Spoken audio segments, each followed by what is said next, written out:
bolo také. To som pustil, hodinu som sa rozmrazil vlastne.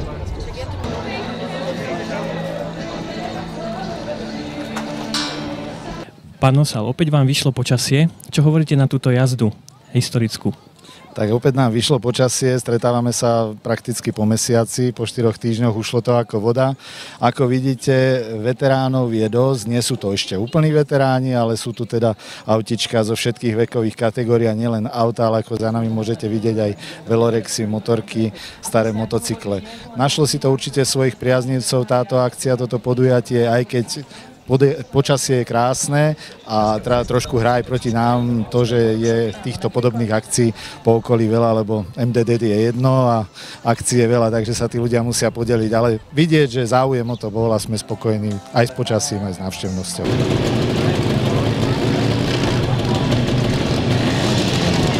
Určite máte informácie, odkiaľ všetky tie vozy prišli, tak skúste niečo o nich.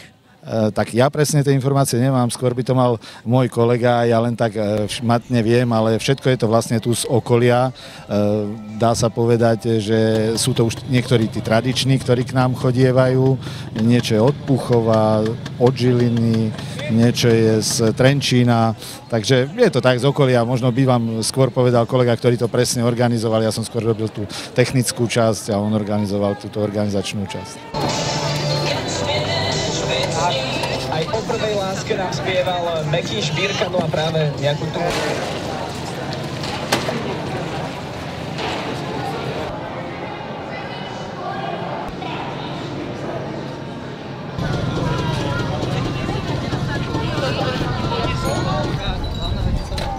A poď ideme rýchlo na električku. Trenčianska teplá obec, Trenčianska teplá zastávka, Kaňová, Trenčianske Teplice sídlisko, Trenčianske Teplice zastávka a Trenčianske Teplice.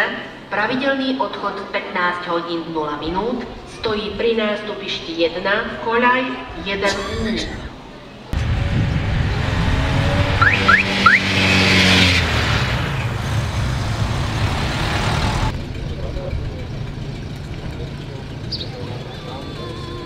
Aký je sprievodný program?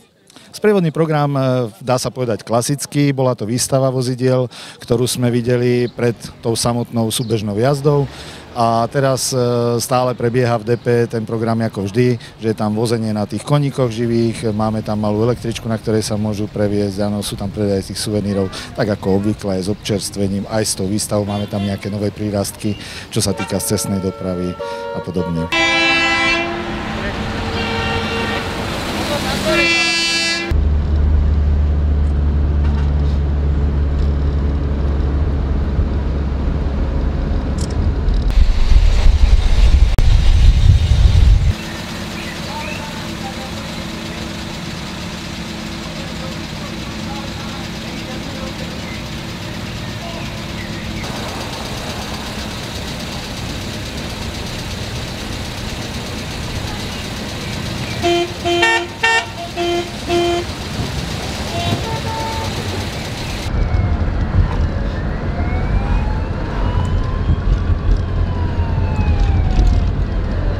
Ako máte naplánované dnes jazdy, koľko ich malo?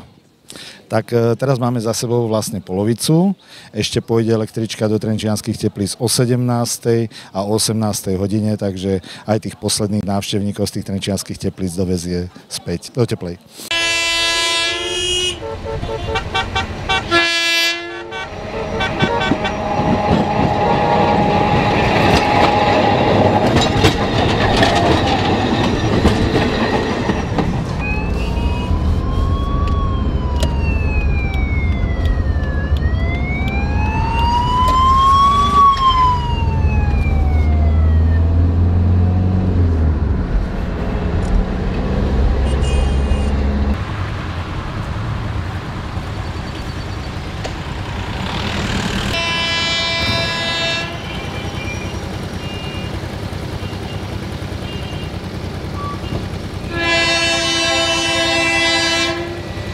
O 2 týždne sa nám rozbieha teraz skoršie tá sezóna, pravidelná letná prevádzka, víkendová, takže tam nebudeme už mať tieto vlastne sprievodné programy, ale sme pripravení na ten väčší nápor, ako to bolo minulý rok, takže budú električky už od začiatku chodiť v súprave 2, aby bol teda taký väčší komfort pre tých našich návštevníkov, cestujúcich.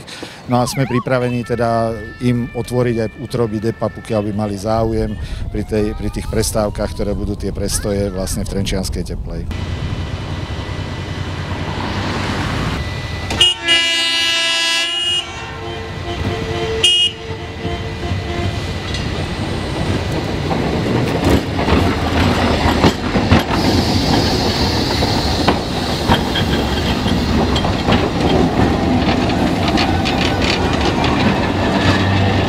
Cez tie víkendy, aký bude grafikon alebo plán jazd?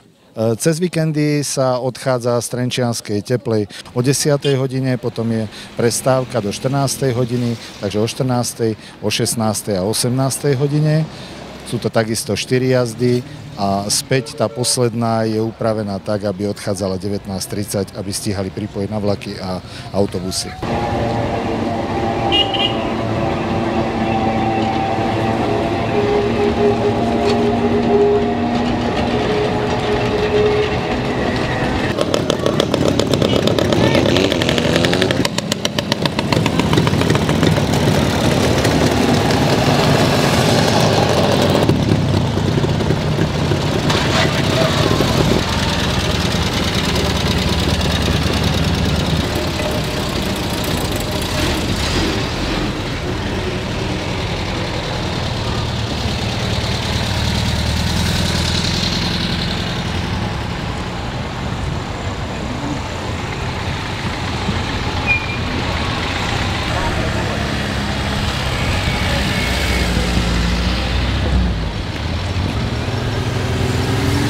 Pán Bielý, určite nebolo jednoduché zorganizovať takúto nádhernú jazdu s toľkými vozidlami.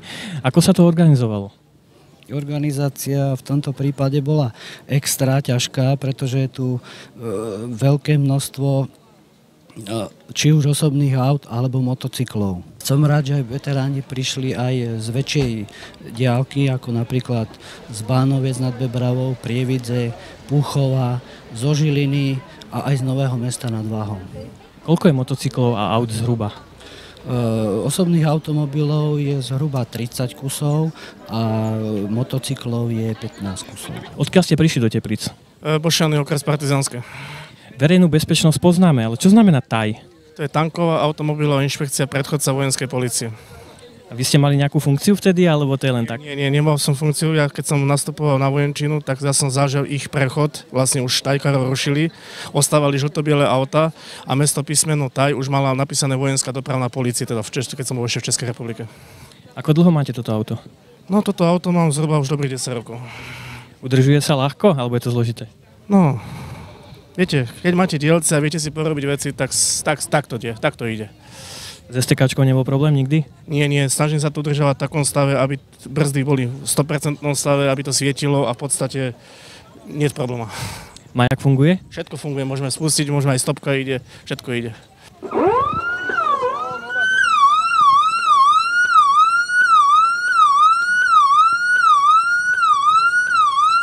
Keď ste prišli do Teplíc? Z Trenčianskej Teplej. Toto je Velorex, alebo čo to je? Áno, toto je Velorex, konkrétne Velorex 16350. 16 je označenie veľkosti kolies a 350 je objem motoru. A akým spôsobom sa udržuje? To taký, ako by som povedal, možno menej náročnejší veterán, ako sa to vezme, napríklad oproti niečomu z 30. rokov, alebo tak. Toto je konkrétne rok, mám pocit, že 72, neviem presne teraz povedať. Tak hlavné je udržovať koženky čisté, pretože ako vidíte, táto bleda sa dokáže veľmi rýchlo zašpiniť.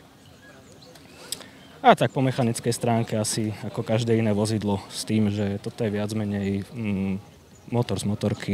Máme otvorenú kapotu, čo vidíme? Tak môžete vidieť motor 350 kubických centimetrov, dvojvalec, dvojtakt, vzduchom chladený. Vlastne toto je kryt chladiča, ktorý je chladený cez remeňový prevod. Môžete vidieť karburátor, hydraulickú spojku.